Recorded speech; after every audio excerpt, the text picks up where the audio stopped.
There were too many things around that time. College education wasn't anywhere compared to what we see about these schools these days. It was way better than what we see the situation today. Fees was around say 80,000, I think. That was around 80,000 for entire 4 years. So it was just you earn and you spend, earn and spend.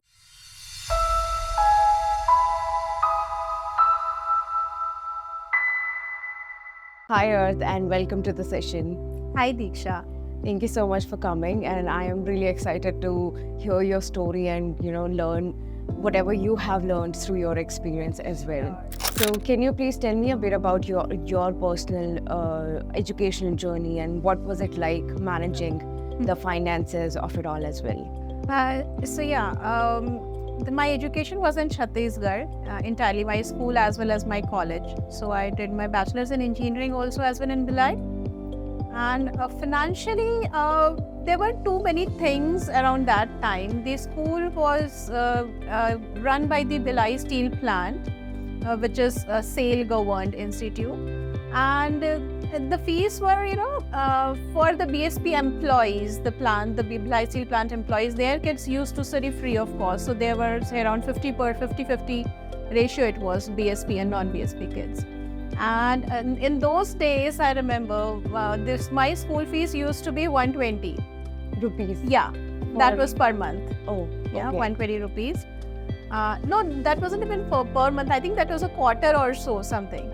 Oh, So wow. yeah. Okay. And if you had a sibling, the sibling would get a 50% discount over that as well. So 60 that's how it rupees. used to be. My sister also used to be in that school, so that's how it used to be. And the BSP employees, their kids were just studying free of cost. So that's how the finances were in those days. Even the college education wasn't anywhere compared to what we see about these schools these days. The financial part, I wouldn't say it was, obviously my parents used to take care of it, but yes, it was way better than what we see the situation today. Right. So you did your graduation and then post-graduation? No, I did not do my master's. I just did bachelor's in engineering, and then I did some certificate courses from Wharton and Harvard. Those were online courses. So how much did you have to pay for your BTech, and how many years ago was it? So that was in 2006 that I graduated, and for the entire 4 years of my study, I think the fees was around say 80,000. I think that was around 80,000 for entire 4 years, Wow. including okay. everything. Yes. Can you guess what it would be like right now in India, like the average cost of a BTech degree? Oh my God, I can't even think about BTech. I'm just, just looking around the schools with the kids in nursery. I think they have, minimum is what I see, 1 lakhs per annum, but it ranges. And so 2.5, 3, that this is what I hear have been the fees around. So yeah. So yes. So is it the same with your kids as well? So can you talk a bit about their school education as well? Oh, sure. My kids, they are 10 now. They are twins, Okay. brother and sister. Okay. So they are 10 years old now, studying in 5th standard in DAV public school. And then apart from education, there are many other top-ups, some classes here and there, some sports classes, some arts and craft classes. So yes, whatever, as I mentioned, whatever was my fees for the entire 4 years of my BE, that is still lesser than their 1 years of expenses on their education. The numbers we had in mind was only their education fees. But once they get into that, then you come to know of all these additional expenses that are always going to be part of the journey. So how are you currently approaching your child's education savings? There is one area which is an unexplored territory for me, which is the mutual funds, which we keep on hearing that you should invest there. But yeah, the set of rules, somehow it's not very approachable. In absence of that, I resort to FDs usually. and some government bonds, some is the sovereign gold bonds. So all these straightforward schemes that we know of, this this straightforward means of investment. So you have some money in your bank and they only just put it into an FD and you just sit relaxed. That's all. Right. So would you mind sharing the percentage of return you receive through your FDs? These days they just improved it. I mean, last couple of months when it reached 7. But yeah, there was a time when it was around 4. Okay. Yeah. So that's when actually that was I think a year back only.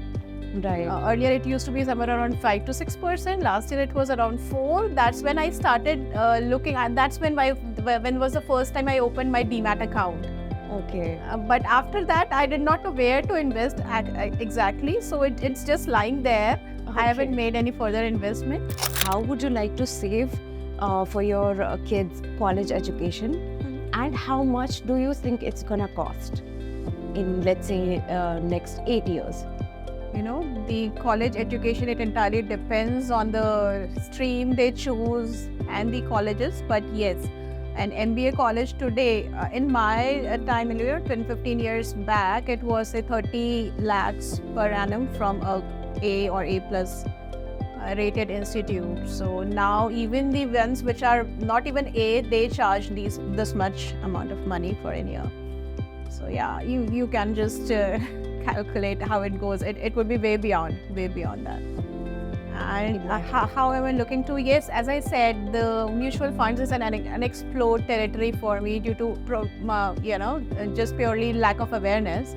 Yeah. So yes, I would like to somehow start exploring that, taking steps into that, and yeah, probably that is the area which I see could prove beneficial in long-term gains. What are some of the skills that you picked up on, that you learned, something that you would also like to teach your kids?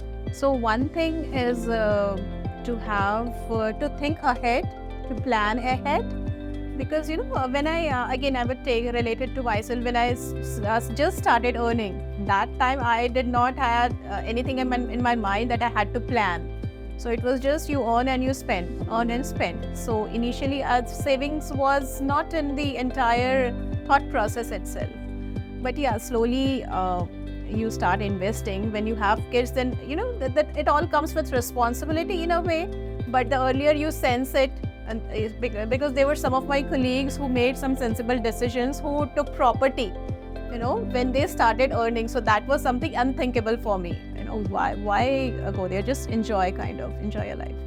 So yeah, one is to think a few steps ahead, and then you manage your expenditure such that you save for your future.